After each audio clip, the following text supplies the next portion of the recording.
So, I'm out of the classroom today, so instead I'm recording this lecture.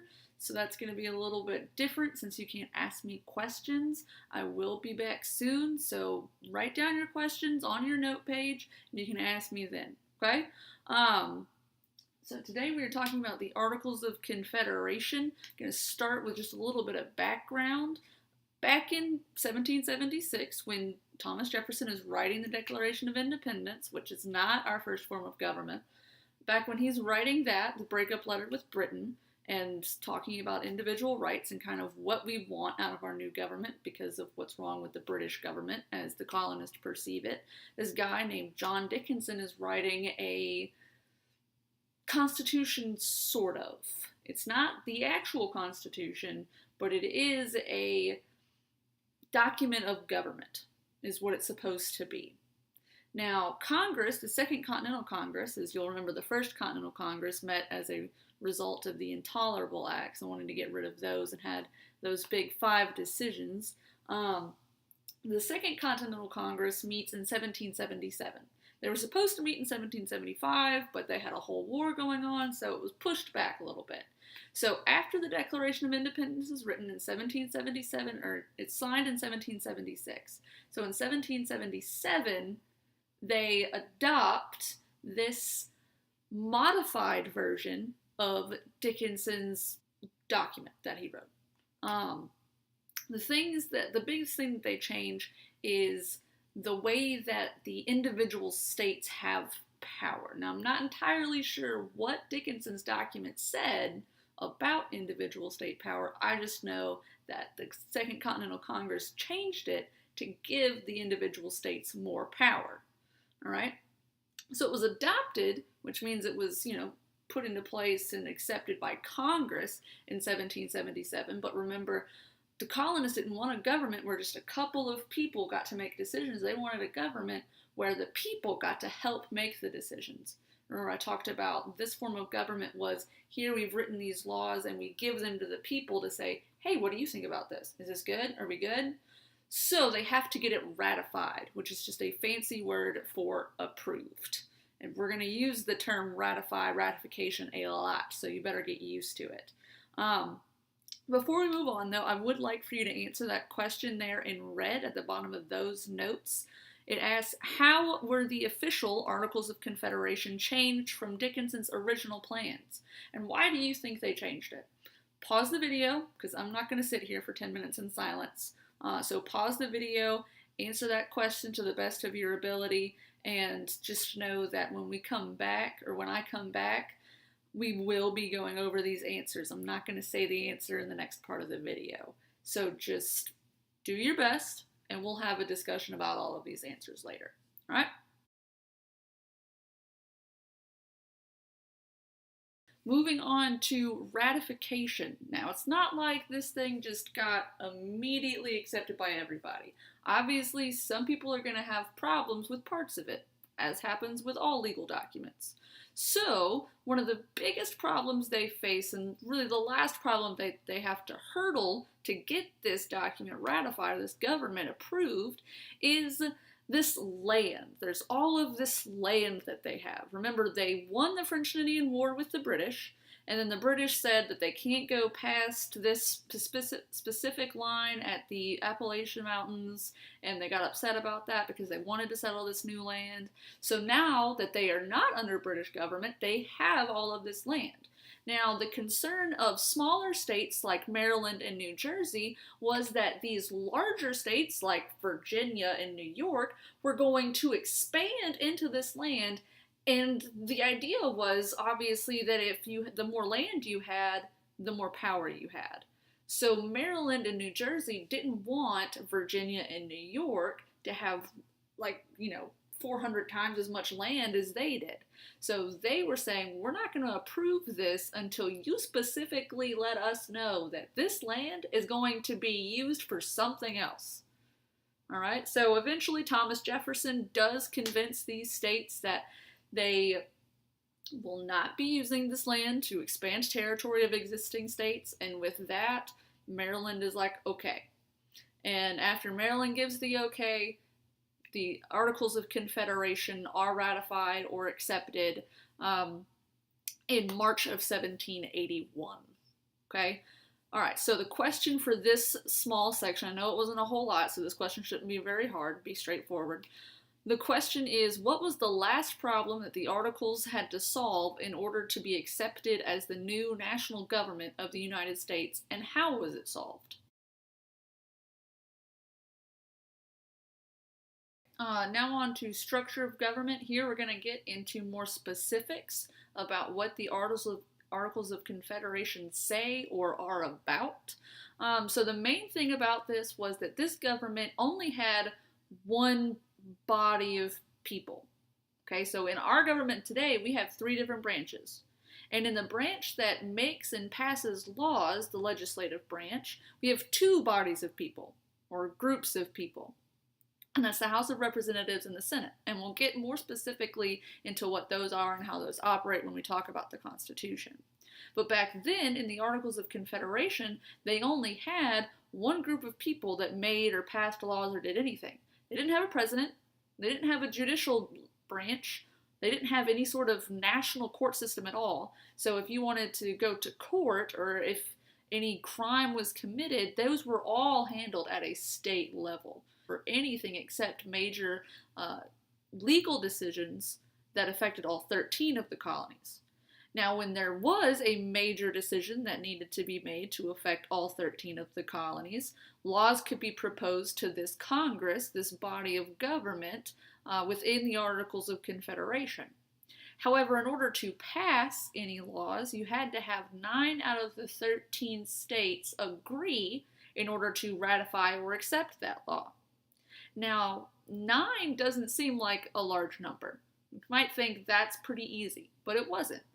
Imagine if we had a class of 13 people, and in order to make any decisions about how that classroom was run, like who was going to be in charge of who got to go to the bathroom, or who was going to be in charge of passing out papers, or who was going to be in charge of the line to lunch, and all of that, you had to have 9 out of the 13 people agree on one person to do each thing, or how you were going to handle that. And that was really tough. It's hard to get people to agree, especially if, 7 different people want to be the line leader. You can't get 9 people to agree on that. And it's just not enough. And if they wanted to make any decision or make any major changes to the entire style of government, so in this classroom scenario, if you wanted to have a new teacher for some reason, you would have to have all 13 colonies agree. So you have to have all 13 students agree to get a new teacher, which you would never do.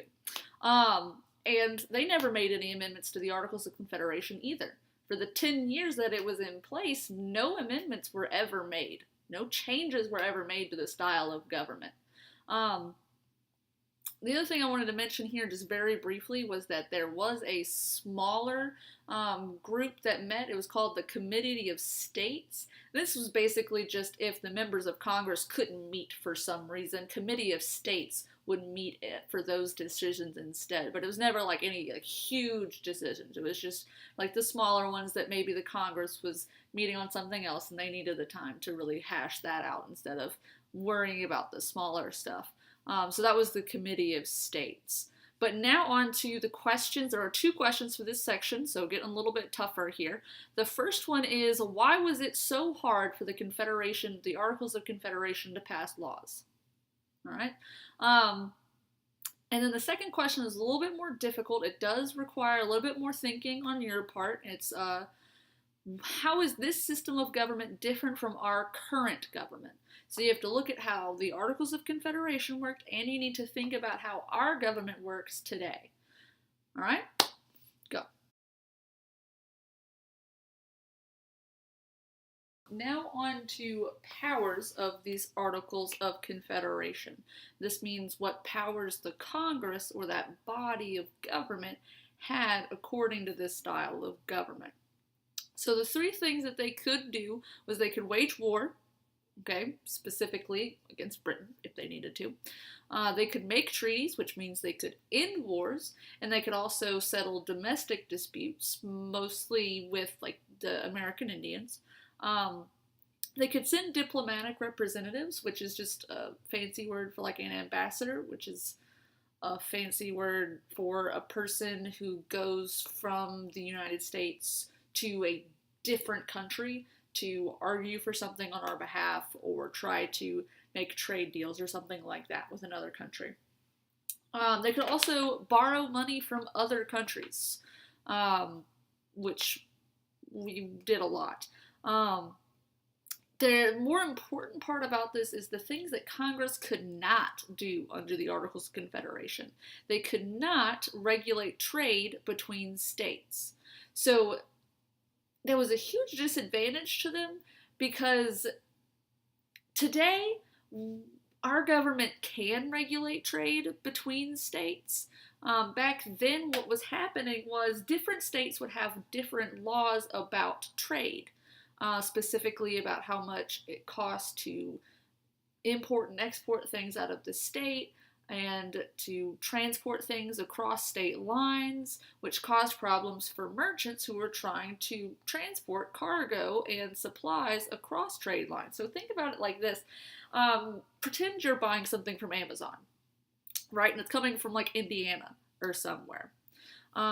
Today, we just have one flat shipping fee, right? But think about it like back then, if each state has a different fee for transporting goods through the state, and in one state it's $1 to transport something, and in another state it's $5 to transport something, and eventually all of that's going to really add up.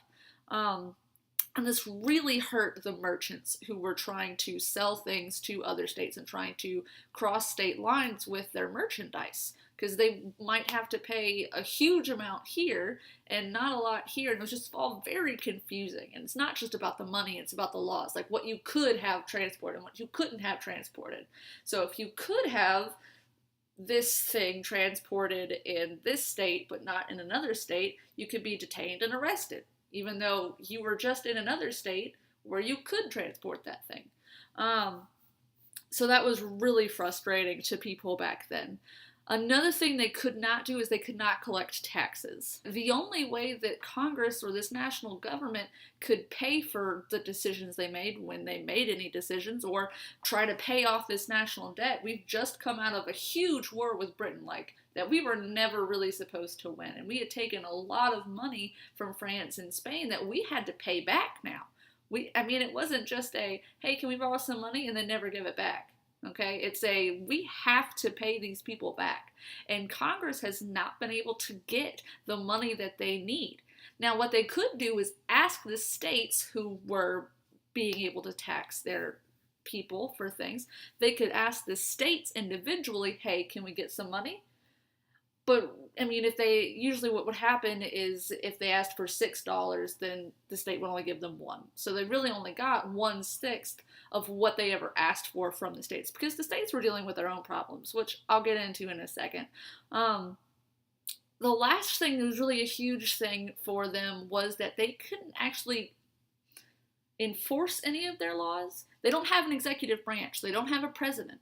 And they can't execute or enforce any of the laws that they pass. So even if they pass a law, the states could just totally ignore it, mostly. So that was really frustrating for the people in Congress, especially when they're trying to make good decisions and trying to do what was best for the country, and people just wouldn't agree with them and just would ignore them and not give them the money that they needed. So it was really frustrating back then. All right, so the question for this section says, what made the central government, which is Congress, of the Articles of Confederation weak? What effect did this have on the country or the people of the country at this time? A little hint, there are a couple of different answers. We talked about a couple different things that made them weak. So you need to talk about one of them and talk about how that affected the people of the government, or the people of the states, sorry. All right, go. Now that we've talked about the weaknesses that this government had, or this Congress had under this government, let's talk about some of the stuff they did get done. Okay? One of the things that they did was they won the war. Pretty big deal, right? They got a lot of credit for Washington's army because Washington was a part of this government. So they got credit for him, and they were able to have a peace treaty with Britain. One of the things that Congress could do under this was make peace treaties. And the peace treaty they brokered out with Britain was really nice, mostly in the fact that it really gave us independence, or gave them independence. Another thing they did was the Land Ordinance of 1785. This was a process. It established a specific checklist of things that you had to do in order to set aside sections of land. And this was really nice because it provided a very geometrical grid shape for how all land was supposed to be doled out in the new territories, in like Ohio and things like that. So basically, every 6 square miles was a township. And in each township, you had to have some sort of institution for public education. And other things, but the really big thing was the free public education. And now it didn't go as far as our free education system goes today. It really only went up to about 6th grade back then, because after that, most people would work on their farms and things like that. However, it did make sure that for every 6 square miles, you had some sort of school to go to. And that was really helpful in educating and making our citizenry more intelligent. Another thing that they did was the Northwest Ordinance of 1787. So, we've got that huge, big piece of land that Maryland was hoping wouldn't become part of the Virginia or New York states. And so it passes this law that says, okay, we're going to take all of this land and we're going to make it into 5 different states. And there are a couple of things that each of these states is going to have. First of all, they are going to have a more limited self-government. So they were going to have a more centralized government, a more central government to help out the national government. And they also outlawed slavery in this region, which is going to become an interesting point later. But for now, just know that this Northwest Ordinance made it so that these 5 new states that were going to come in 10 years after the Articles of Confederation were signed will have a more centralized government, so a stronger national government, and they will have outlawed slavery, right? So the question for this, we have 3 major accomplishments here. I want you to argue which one you think was the best. What do you think had the most impact on our country? Okay, there's no right or wrong answer here. It's your opinion, but you have to be able to back up your argument. You can't just say, I think it was winning the war because that's the coolest, right? It's got to be, I think it was winning the war for a really good reason. And when I come back, we're definitely going to talk about these because I want us to have a discussion about what had the biggest impact on our country because of the Articles of Confederation. Alright, so think really hard about this one. Pause the video for a good long time. Alright, go. Our last section and one of our most important. Alright, so the 13 states, when they made this system of government, intentionally made the central or national government weak because they did not want to run into another tyranny like with Britain.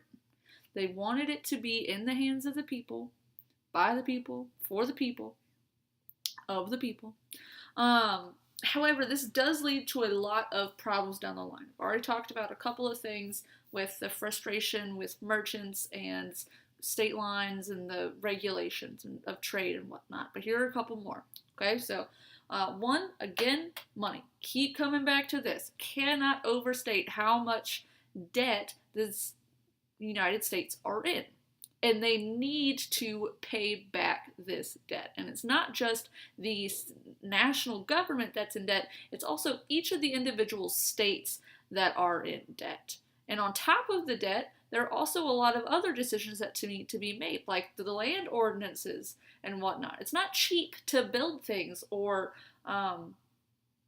hire contractors and things to build buildings and keep people out there. It's not cheap to do all of those things. They have to have some money. And the only way they can get money is by asking the states, because they cannot pose a direct state tax on the states by themselves, like with what Britain did. Another thing that they had a problem with at this time was the fact that paper money was essentially worthless. We didn't have enough money in our government. I mean, like, all of our money really used to come from Britain. Like, we were pretty self-sustainable. The states were pretty self-sustainable, but they got a lot of revenue or profit from Britain. And so without Britain's help, there's not any money. And if you don't have money to start with, it's hard to get money, to sell. So they really need to be able to trade with other countries so that they can bring in money from other places, since there's not much here. So I'm kind of getting ahead of myself. But so when the central government needs taxes or needs money, they have to ask the states. And like I've already said, that was really hard. Most of the time, they would get about a sixth of what they asked for. They asked for $600, they get $100. Right? Because the states are dealing with their own taxes, which I'm going to get to in a second here. So they needed to bring in more money from other countries. The problem was, we also have a problem with our foreign relationships, our relationships with European nations. And at this time, European nations are the superpower.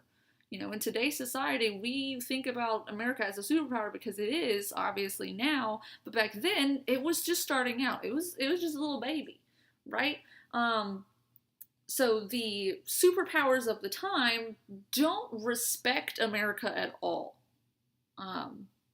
They really they don't want to do trade with America because, okay, so Britain is a huge superpower.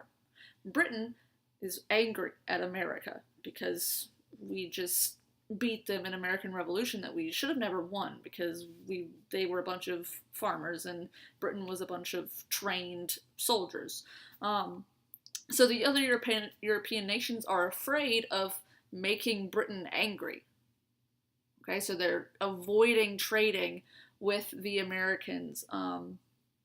There is a point here where Alexander Hamilton, who is in charge of the treasury or in charge of the nation's money, he does try to put some tariffs on imported goods, basically trying to make it cheaper for other countries to buy things from America than any other country. However, this was not really helping anyone except for the wealthy merchants. So the people thought, this is only going to help Hamilton and his friends, so we're not going to go along with it. It's not good enough. So that got denied. Sort of like the United States is the younger sibling, and the other European nations are the older siblings, and suddenly this younger sibling thinks it's cool for them to tag along with the older siblings. Have you ever had that happen? I have. And so the younger siblings, like, walking around being like, I'm a nation, yeah, got independence, right? And the older nations are like, this isn't gonna last long. They're gonna fail so hard, and it's gonna be so funny, and we're gonna swoop in and take everything from them. That's Britain and Spain. But so it's so the United States is tagging along with these big European nations, being like, I want money, give me money. And the older siblings are like, no, you're just gonna waste it. Like, you're not gonna be here long. Like, it doesn't matter. And also, I mean, so the United States doesn't have any money, and it breaks down anytime it has a crisis because it doesn't have a strong national government. It doesn't have a way to deal with a national crisis, which we'll talk about in a second. One of those national crises that they have. And so not only is it the younger sibling that's tagging along with the older ones asking for money every 5 seconds, it's also the one that breaks down crying anytime it has any kind of inconvenience. So the United States is just really annoying to the other European nations. And despite America's best efforts, they either can't get past their own people to make deals with other countries, or they can't get the other countries to help them out. And again, this is all because they don't have a very strong national government. So the last thing I want to talk about for problems is domestic. Domestic just means at home. So one of these crises that we have is the fact that the states have debts on top of the national debt. Okay, so it's sort of like if you have 12 siblings, horrifying, I know. So imagine you had 12 siblings, and together you all owed your parents like $100. But individually, on top of that $100, you owed $20, and another owed $30, and another owed $10. So on top of that national debt, the states also have their individual debt, not necessarily to foreign powers, though sometimes, but mostly to wealthier people within the state who had donated money to the war effort, also to soldiers who had never been paid for their services. So they don't have money to pay soldiers or pay back these wealthy people who donated money to the war effort and are expecting that money back with interest because they bought bonds. So some things that they do is they start arresting people who are in debt. They start arresting farmers and foreclosing on houses of people who have not paid back their debts to the state because the state hasn't paid their debts back to the people. So it's sort of this just never-ending cycle of debt and money that needs to be paid back. So there's this farmer named Daniel Shays, Captain Daniel Shays, in 1786. He leads an uprising called Shays Rebellion. He is a farmer and he is a American Revolution vet. He's a veteran of the American Revolution. So he's angry because somebody tries to foreclose on his farm. And he is put in prison for being a debtor. And it angers him because he was a veteran. He should be being paid for his services, not put in jail because he can't pay back what he owes the state because the state hasn't paid back what they owe him. Like I said, it's a whole cycle. So he and a bunch of other farmers rise up and kind of take this city hostage in Massachusetts. And they shut down the debt courts.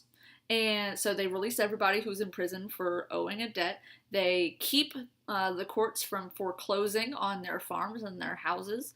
And this goes on for a couple of months. And then after that, they decide to try to expand their operation by going to, I want to say it's Spring Hill, Massachusetts. But I'm not entirely sure. I'll have to look it up again later.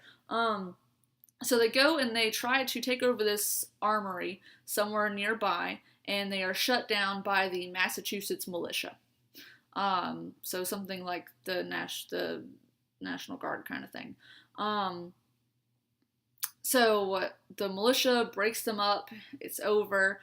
And even though Shays' rebellion isn't physically successful, it is philosophically or educationally successful. I don't know the right word for that there. But basically, it shows the people in charge something needs to change. If it's gotten this bad in the states with the debt and everything, we need to figure out a way to change our national government so that it is better able to serve these people, because this is just getting way out of control and chaotic. So the last question, the question for this section is, out of all these problems, which do you think would have the most significant impact on convincing people in the United States that something in their government needed to change? Again, for this question, I want you to support your answer with evidence and with an argument and logical reasoning. So look at these three things and decide for yourself which one you think is going to be the best one to influence or convince people that something needs to change in the national government. And that's your last question. So after this, you're going to move on to the preamble activity on Canvas. All right? Answer this question very carefully. I'll be back as soon as I can. We will talk, if about nothing else from this, about these last two questions and have a short discussion / debate kind of thing about what in here had the most impact or influenced the people of the country the most to change what was happening, which is going to lead us into the Constitution. All right, go for it.